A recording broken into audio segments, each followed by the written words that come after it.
Добър ден, приятели! Днес искам да поговорим за едно често срещано състояние при децата. Особено това е оголемена трета сливица. Доста майки напоследък така говорят за този проблем и за това реших да направя това видео, да бъда полезна с каквото мога. Какво представлява третата сливица? Това е натрупване на лимфна тъкан и нейното предназначение е да бъде като преграда, която да не допуска нашествие на вируси, бактерии и други подобни в организма, така че тя има защитна функция. Но много пъти се случва така, че при заболявания тя се оголемява и това затруднява дишането на дечицата. Защо се случва това?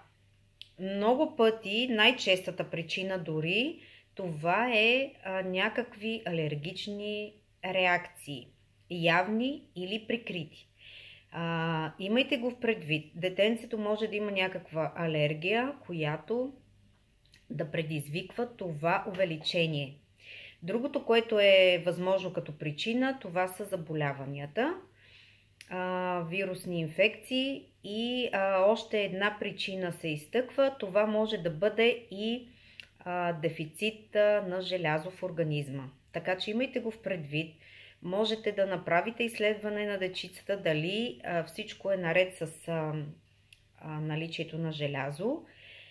И сега това е едно състояние, което трябва да се изчисти. Много пъти причината за заболяванията при децата е не точно наличието на вируси, а поради причина, че са боледували, нещата не са изчистени. Самата трета сливица от оголемяването си нарушава целостта си и там се развиват разни микроби, бактерии, които всъщност водят до това детенцето да бъде болно.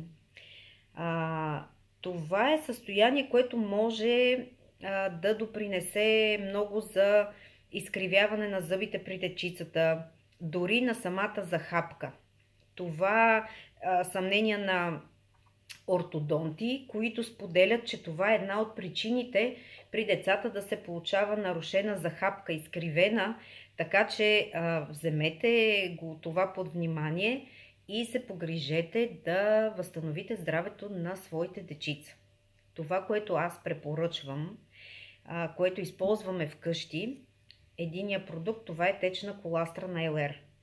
Продукт, който работи много бързо при всякакви състояния. Дори деца, които имат непоносимост към лактоза, могат да я пият, тъй като от нея са извлечени казеина и лактозата, така че всяко детенце и възрастен също може да я ползва. Има я и като капсулки. Това е любимия продукт на сина ми. Той предпочита капсулката.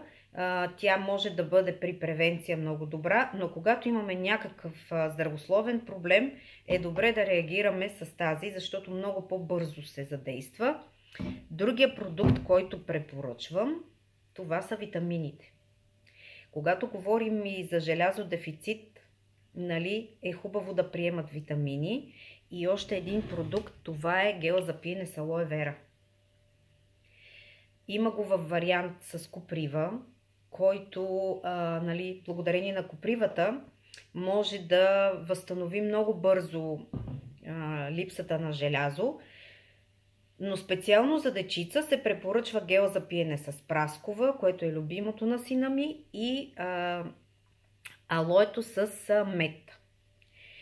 И така в комбинация компанията ги предлага трите продукта.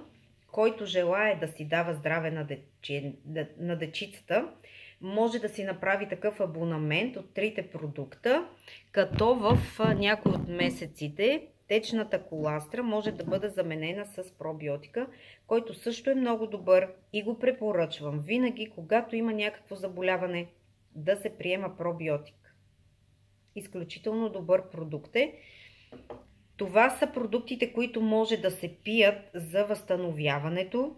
Друго, което може да се направи, защото много пъти се появява така наречената и модерна в последно време задна хрема. Преди години това като понятие го нямаше, но сега вече има задна хрема.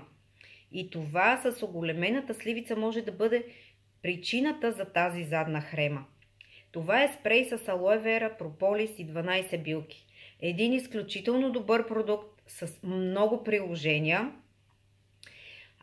За да разберете повече, да не се отклоняваме сега, можете в страницата ми да разгледате в YouTube канала. Има видеа, има информация с съставките и с действието на този продукт. Може да се пръска в носа, в гърлото, още много други действия, но ще ги разгледаме друг път.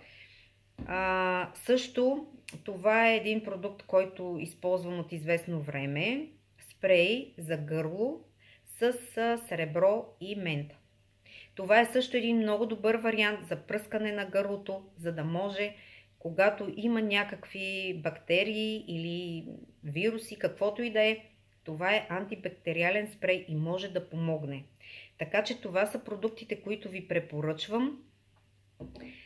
Бъдете здрави! Ако имате някакви въпроси, свържете се с мен. Ще бъда благодарна за това и мога да ви бъда полезна. Хубав ден ви желая! Бъдете здрави и до скоро! Чао!